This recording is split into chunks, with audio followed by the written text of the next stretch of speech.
killed, and then on the third day be raised. I pulled him aside and I said, "Okay, God forbid, Lord, that this should happen to you." Let me tell you, he got a look in his eye, fiery look in his eye. The only other time I saw it was the time that he drove the moneylenders out of the temple. "Get behind me, Satan!" For you are a stumbling stone to me. For you are not guided by God, but by men. I thought about this big. I wanted to crawl in a hole and pull the dirt over myself. Then our Lord said, "If any man come after me, he must deny himself, pick up his cross, and follow me." Then I understood. He called me Satan for a good reason.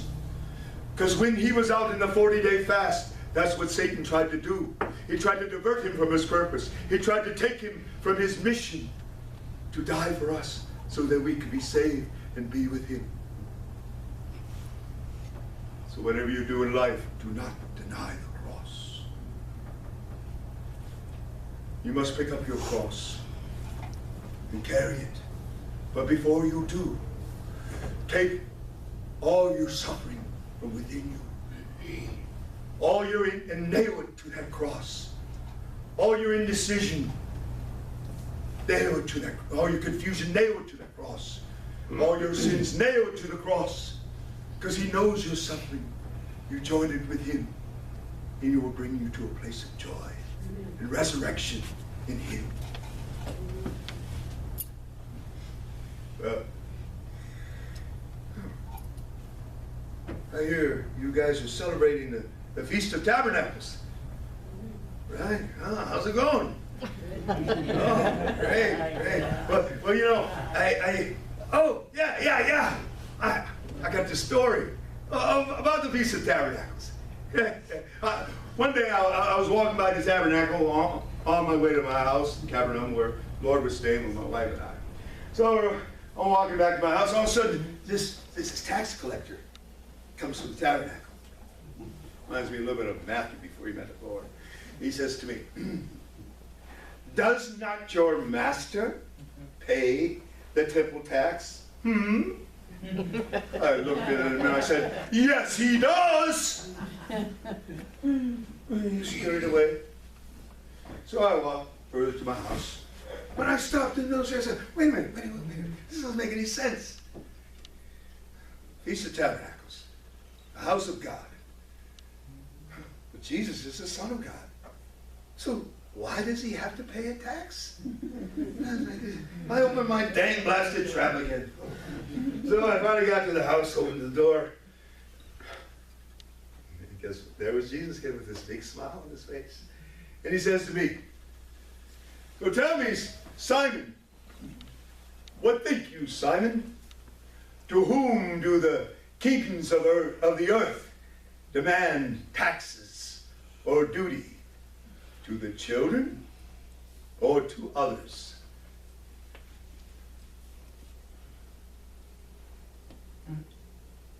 To others. So then the children are free. But just so there is no confusion, okay? Just so there's no problem. This is what I want you to do. Because you know the Pharisees were breathing down our neck at that point. He says, "This is what I want you to do, Peter. I want you to go out in the boat, drop the line over the side of the boat, and the first fish you catch, take out a 4 drachma coin." Okay, Lord. A 4 drachma coin. Yeah, I'll do it. I'm on it. I got this right away. 4 drachma coin. But then, who's to say? I mean, he had me walking on water. He fed the multitudes. Hey, I'm looking forward to this. A coin and a fish's mouth. Let me take a line and throw it overboard.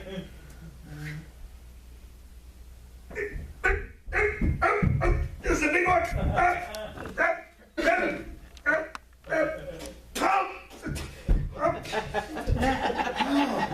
St. Peter's fish. Hold still, you little bugger. Your mouth.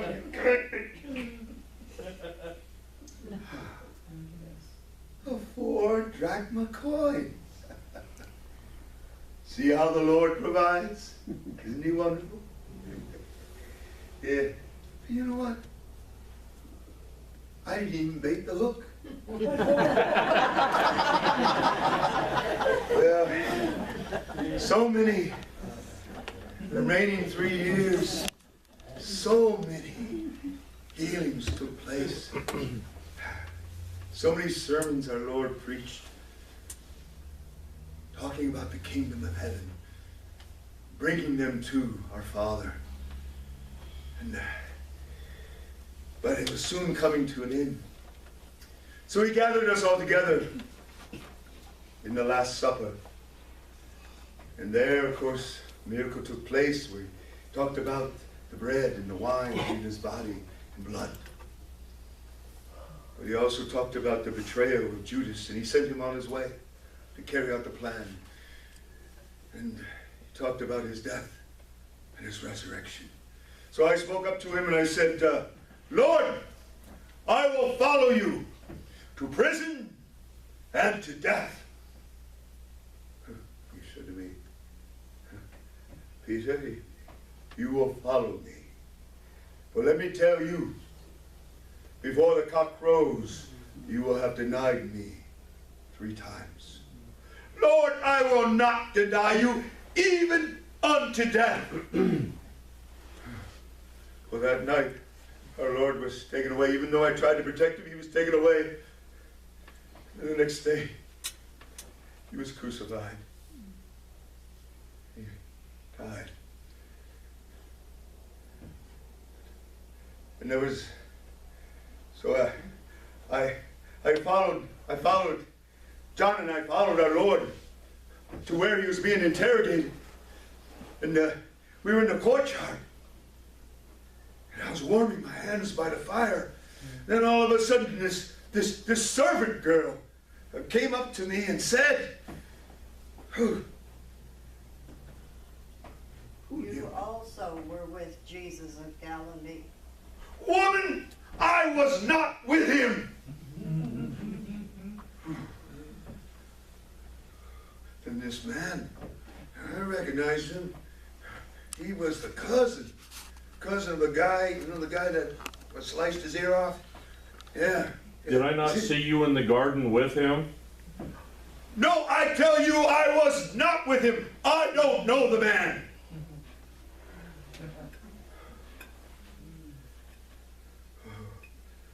Some time passed, and then this other man comes up to me, and he says,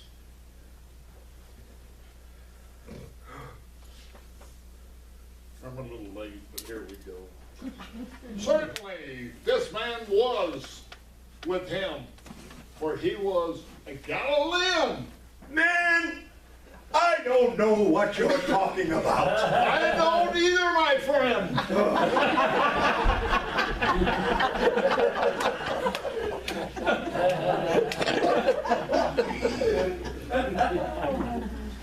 Just then, I heard the cock crow. The eyes of my Lord. I remember what he had said to me. He was being escorted from the guards after the interrogation. I couldn't stand being there. I went back to my house and I closed the door. And there in my house, I remembered the events of the day that we played over and over in my mind. Simon, Satan wants to have all of you. Before the cock crows, you have denied me 3 times. No, I will not deny you, Lord. I tell you, I don't know the man. if any man denies me before other men, I will deny him before my Father in heaven. Woman, I don't know him. Simon, could you not stay awake the night? Peter, put away your sword. Will I not accept the gift my Father has given me? And they took my Lord away. And the next day he was crucified on that cross. And he died.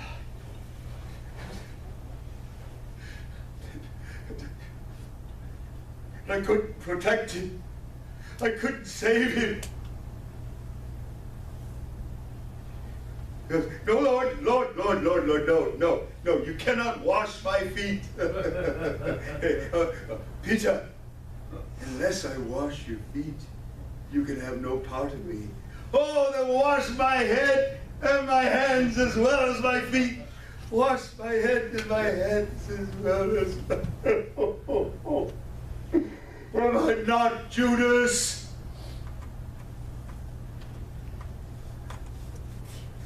And in the gloom of utter darkness, I met the day.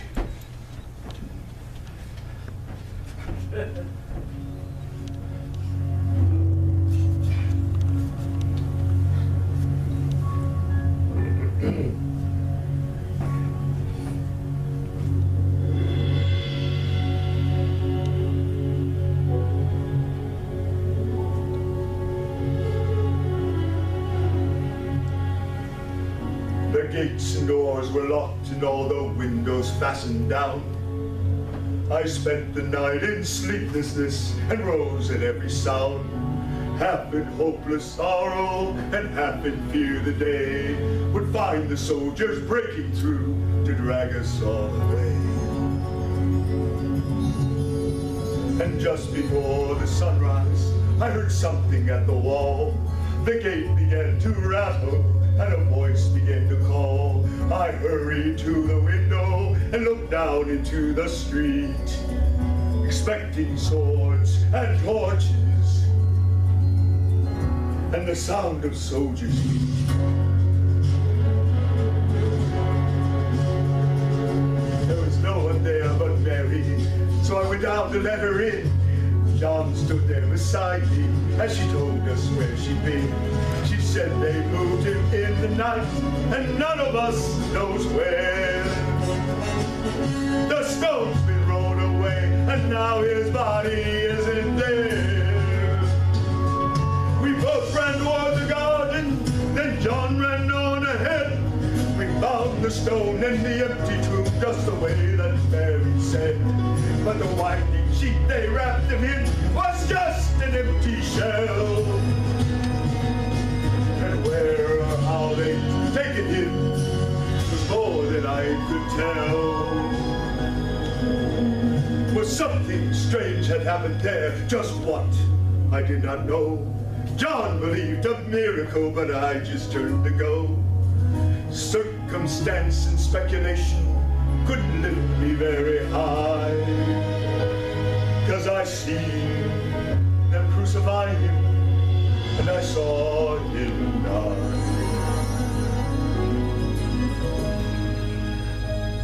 We're back inside the house again. My guilt and anguish came. Everything I promised him just added to my shame. When last it came to choices, I denied I knew his name. And even if he was alive, it could never be the same. Suddenly the room was filled with a strange and sweet perfume. Light that came from everywhere drove shadows from the room. And Jesus stood before me with his arms held open wide. And I fell down on my knees and I clung to him and cried. But he raised me to my feet, and as I looked into his eyes, love came pouring out from him. like sunlight from the skies. Guilt in my confusion disappeared in sweet release, and every fear I ever had just melted into peace.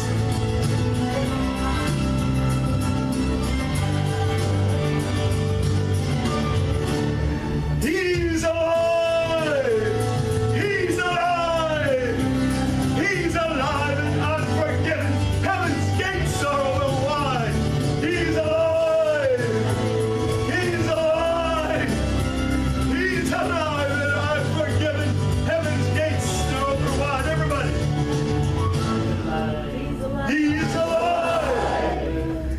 He's alive and unforgiven. Heaven's gates are open wide. He's alive! He's alive! He's alive and unforgiven. Heaven's gates are open wide.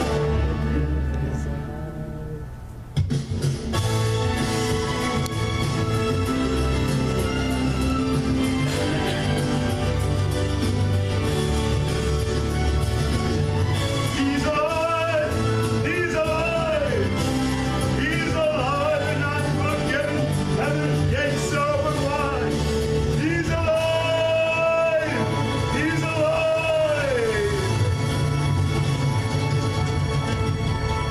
Well, once again I was in the favor of our Lord. I, not a rock but a fragile stone, he forgave.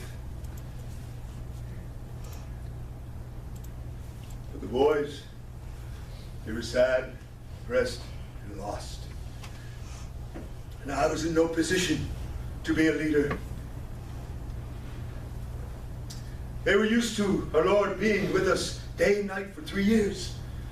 And even though he made a number of visitations to us, still they felt lost. So I wanted to cheer them out. I said, boys, let's go fishing. They said, oh yeah. Okay, Peter, we're with you. So that's what we did. So rowed out back into the sea. It soon became dark again. We lit the torches. We planned to do some fishing that night. But you know what? We didn't catch a single fish. All of a sudden, it started to get light again. We heard this voice say, friends, have you caught any fish? No. Drop your net on the right side of the boat. Who's this guy? Dropping the net. We're all tired and we said, well, what do we got to lose? So we picked up the net.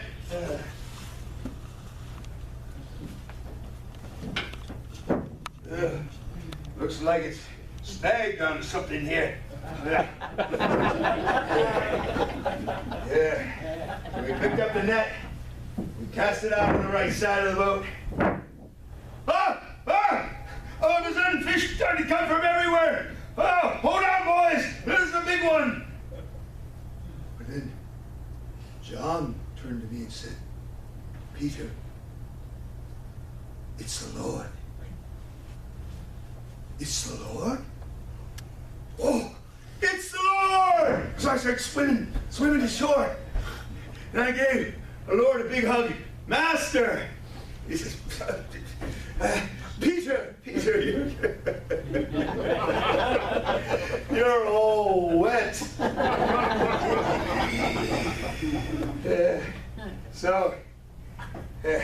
Meanwhile, there was Matthew with the boys. Matthew was counting all the fish. 151 fish, 152, 153 fish. And they're all still struggling with the net. Come on, you guys. You bunch of 99-pound weaklings. Here we go. And our Lord said to us, come on, boys. Let's have some breakfast. Oh, it sure smelled good. Fish and bread. So we sat down and we had a fish breakfast. Oh, there's nothing like a fish breakfast, is there? So anyway, There eating my fish, finishing up my meal.